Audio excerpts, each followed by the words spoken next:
السلام علیکم خواتین و حضرات، میر ایاز صادق نے جو صدمہ پہنچایا ہے پوری قوم کو، وقت گزرنے کے ساتھ صدمات اور غصہ کم ہوتا جاتا ہے، لیکن اس آدمی نے ایک ایسا صدمہ پہنچایا ہے کہ کئی دن ہو گئے ہیں، لیکن وہ صدمہ اور گہرا ہوتا جا رہا ہے، وہ غصہ اور بڑھتا جا رہا ہے، اور واقعتاً اب قوم جو ہے جاگنے لگی ہے۔ یہی آج کا بھی موضوع ہے۔ اس پہ میں دو یا تین پروگرام کر چکا ہوں۔ سیٹرڈے کو ہم نے اپنی ایک لائیو ٹیلی کانفرنس اپنے سارے دیکھنے والوں کے ساتھ کی تھی، جو الحمدللہ بہت کامیاب رہی۔ آپ سب کا بہت بہت شکریہ، اور اس کے کچھ اچھے رزلٹ بھی دیکھنے کو ملے کہ کچھ لوگوں نے جو پوائنٹس ہم نے ڈسکس کیے تھے، میں نے آپ کے سامنے رکھے تھے، اس پہ کچھ عمل بھی دیکھا۔ پاکستان میں ان کے گھروں کے سامنے بینرز لگ گئے، اور پچھلے ہفتے بھی میں نے یہ کچھ تجاویز دی تھیں جس دن انہوں نے یہ حرکت کی تھی۔ تو یہ بڑی خوش آئند بات ہے کہ لوگ سمجھ رہے ہیں کہ ہم پیسفل ذریعے سے اس آدمی کی اصلاح کیسے کر سکتے ہیں، اس کو کیسے سبق سکھا سکتے ہیں۔ آج ایک صاحب نے فیس بک پہ ایک پوسٹنگ لگائی تھی، اور بہت سارے دلوں کی آواز تھی جو ان کی آواز تھی، لیکن میں نے ان سے کہا کہ نہیں، یہ طریقہ مناسب نہیں ہے، پیسفل ذرائع اختیار کیجئے۔ انہوں نے لکھا تھا کہ میں ہر ممکن کوشش کرتا ہوں کہ کبھی میں کسی جھگڑے میں انوالو نہ ہوں، اور صبر کا دامن نہ چھوڑوں، کبھی بھی نہیں چھوڑتا، لیکن اس آدمی نے جو بات کہی ہے، میرا جی چاہتا ہے کہ میں جا کے اس کا گریبان پکڑ لوں اور اس کے گریبان پہ ہاتھ ڈال دوں۔ اب میرا یہ جی چاہتا ہے اس شخص کے لیے، اور پوچھوں اس سے کہ بتا کس کے کہنے پہ یہ سب کچھ کیا ہے تم نے۔ تو میں نے ان کو سمجھا دیا کہ نہیں، یہ بات غلط ہے، قانون کو ہاتھ میں نہیں لیجئے، لیکن جو ہم نے ڈسکشن کی تھی کہ کیا کیا ذرائع ہو سکتے ہیں، اس پہ ضرور غور کیجئے کہ سارے علاقے میں ان کے بینرز لگائیں۔ ان کے گھر کے سامنے میں نے کہا تھا، ان کے بزنسز کے سامنے کہا تھا، ان کا سوشل بائیکاٹ کریں، بڑے پیمانے پہ جو ہے وہ ای میل کریں، اور سوشل نیٹ ورکنگ اپنی بڑھائیں، اپنی بات پہنچائیں، اور لوگوں کو سوچنے کا، فیصلہ کرنے کا حق دیجیے کہ جو ان کا ضمیر فیصلہ کرے۔ خواتین و حضرات، اس بات کا اتنا گہرا دکھ کیوں ہوا ہمیں، مجھے، آپ کو، سب کو؟ اس کی وجہ یہ ہے کہ دیکھیے، آج سے پہلے جب حکومتیں بنتی تھیں، الیکشن ہوتے تھے، تو اگر کوئی پارٹی الیکشن ہار جائے تو وہ جو الیکشن جیت جاتی تھی اس کی مخالفت کرتے تھے، اس کے اگینسٹ بولتے تھے، کچھ اصلاح کے لیے بولتے تھے، کچھ بس ایسے ہی اس کو گرانے کے لیے تاکہ وہ حکومت میں آ جائے، یہاں تک بات ہوتی تھی۔ یہ ایک جمہوری انداز ہے، لیکن یہ نہیں ہوتا تھا کہ ملک کی سالمیت کے پیچھے پڑ جائیں آپ۔ ایسا آج تک نہیں ہوا۔ بے نظیر بھٹو یا ذوالفقار علی بھٹو نے کبھی یہ نہیں کیا کہ ملک کی سلامتی کے راز جو ہیں فاش کرنے شروع کر دیے ہوں، نہیں کیا انہوں نے کبھی ایسا۔ ولی خان صاحب نے کبھی ایسا نہیں کیا،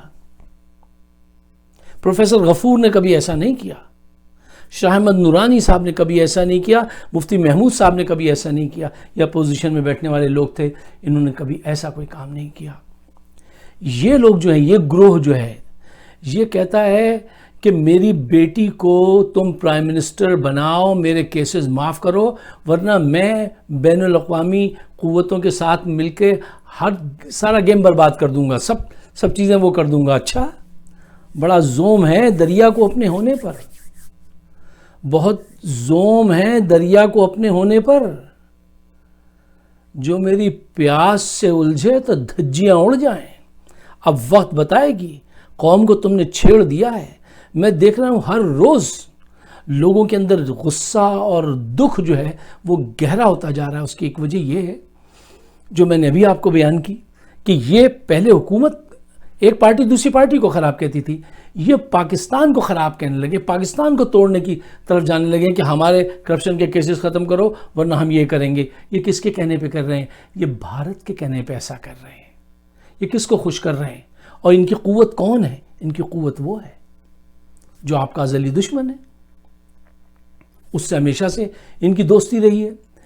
جس بات کا دکھ ہے وہ یہ ہے کہ دیکھیے اس آدمی نے ایک پہلی بات تو یہ کہ جھوٹ بولا، اس میٹنگ میں ابھینندن کی واپسی کی بات ہی نہیں ہوئی تھی، موضوع ہی نہیں آیا تھا۔ دوسرا یہ کہ اس نے ہمارے چیف آف آرمی کو ایسے منظر کشی کی ہے، یہ منظر کشی اسی لیے کی گئی ہے کہ دشمن کا میڈیا اس کو اچھالے، انجوائے کرے، اپنا مورل اپ کرے، ہمارا مورل ڈاؤن ہو۔ کیا الفاظ کہے کہ ٹانگیں ان کی کانپ رہی تھی جب وہ داخل ہوئے اور پسینے چھوٹ رہے تھے پیشانی سے۔ یہ باقاعدہ لکھ کے سوچ سمجھ کے کی گئی ہے، اور پارلیمنٹ میں کھڑے ہو کے اس لیے کی گئی کہ وہاں پہ مقدمہ نہیں بنا سکتے آپ پارلیمنٹ میں اگر کوئی ایسی اظہار خیال کرے تو اس پہ، لیکن دلوں میں مقدمہ بن گیا ہے۔ یہ پوری نون لیگ کو سمجھ جانا چاہیے، دلوں میں مقدمہ لکھا جا چکا ہے، اب تم بھاگ نہیں سکو گے۔ تم نے سیاسی طور پہ اپنا گلا خود گھوٹا ہے، تم نے سیاسی طور پہ اپنا گلا گھوٹا ہے۔ خواتین و حضرات، پاکستان کا ہمیشہ سے ایک امیج رہا ہے، مسلمانوں کا ایک امیج رہا ہے کہ چونکہ ہماری بہادری کے امیج اس لیے رہے ہیں کہ ہمارے فور فادرز بہادر تھے، ہمارے پاس ہسٹری ہے، ہمارے پاس پاسٹ ہے، اس کے ثبوت ہیں، اور ہندوستان بھی یہ چیز جانتا ہے اور وہ لرزتا ہے اس بات سے۔ جب ضیاء الحق نے کہا تھا راجیو گاندھی سے کہ اگر تم نے یہ حرکت کی تو جاتے ہی میں وہ کروں گا، تو راجیو گاندھی کی ٹانگیں کانپ گئی تھیں۔ پریکٹیکلی لوگوں نے دیکھا ہے وہاں پر، جو وہاں حضرت کھڑے ہوئے تھے کہ وہ کیسے شیور کر رہے تھے۔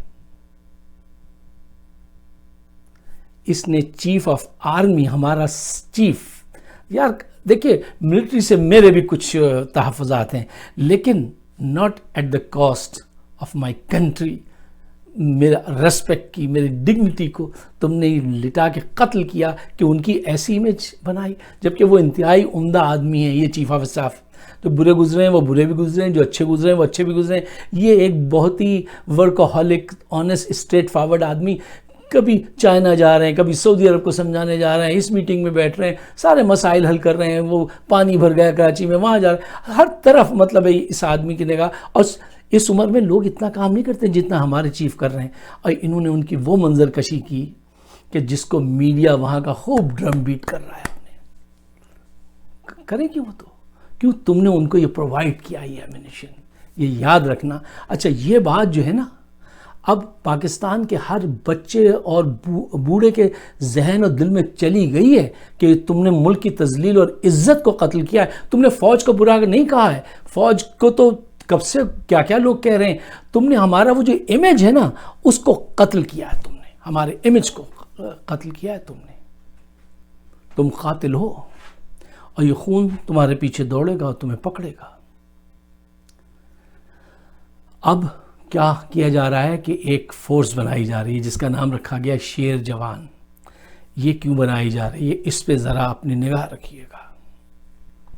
یہ ملک کے اندر خانہ جنگی پیدا کرنے کی قوت حاصل کرنے کے لیے بنائی جا رہی ہے شیر جوان فورس، تاکہ بھارت کو، سعودی عرب کو، پاکستان کے دشمنوں کو بتا سکیں ہمارے پاس تو اتنی بڑی فورس ہے، ہم یہ کر سکتے ہیں اور ہم وہ کر سکتے ہیں۔ اس بات سے ہوشیار رہیے۔ یہ عورت جو ہے مریم، جس کا نام ہے یہ پلاسٹک گرل، یہ کچھ بھی کر سکتی ہے، کچھ بھی یہ لوگ کر سکتے ہیں اپنے اقتدار کے لیے، اور عوام بھی جو جی چاہے گا وہ کرے گی، جیسے جی چاہے گا دفاع کرے گی۔ اپنی قوم کا دفاع کرنا چاہیے، حق کے ساتھ کھڑا ہونا چاہیے۔ آج حق کے ساتھ کھڑے ہونے کا وقت ہے۔ ڈاکٹر علی شریعتی نے ایک بہت خوبصورت بات کہی تھی، ایران کے ایک اسکالر ہیں، انہوں نے کہا تھا جس وقت وہ آپ کو ضرورت ہو، آپ کی ضرورت ہو حق بات کے ساتھ کھڑے ہونے کے لیے، اس وقت اگر آپ حق کے ساتھ نہیں کھڑے ہوئے تو تاریخ کو اس سے کوئی غرض نہیں ہے کہ اس وقت آپ مسجد میں نماز پڑھ رہے تھے یا کسی کوٹھے پہ بیٹھے دادے تحسین دے رہے تھے۔ نہیں، اس وقت آپ کو وہاں ہونا چاہیے۔ آج پوری قوم جو ہے وہ ایک ساتھ ہے، سوچ رہی ہے، اور ان کا فیوچر تو ڈارک ہو گیا ہے، لیکن ان کو سزا ضرور ملنی چاہیے۔ خواتین حضرات، یہ جو ٹانگیں کاپنے کی جھوٹی کہانی اس نے سنائی، اس بدبخت نے، میرے پاس ان کے لیے یہی لفظ ہے بدبخت یا ملاعون. میں نے اپنے بزرگوں کو یہی گالیاں سناتے دیکھا ہے، یا بہت زیادہ ہوا تو کسی کو یزید کہہ دیا. اس یزید نے یہ جو حرکت کی ہے، ٹانگیں ہماری ان کی نہیں کاپتی ہیں جو 26 تاریخ کو بچوں کو حکمتے تھے جاؤ جا کے دن کی روشنی میں طیارہ گراؤ، اور وہ بچے کر کے آتے ہیں. ان کی ٹانگیں نہیں کاپتی، ٹانگیں ان کی کاپتی ہیں جو ملک چھوڑ کے بھاگ جاتے ہیں. یہ وہ ایک یونانی کہاوت ہے کہ جب آپ کا کتا آپ پہ بھونکنے لگے تو سمجھ جائیے کہ کوئی آپ سے زیادہ اچھی روٹی اس کو کھلا رہا ہے.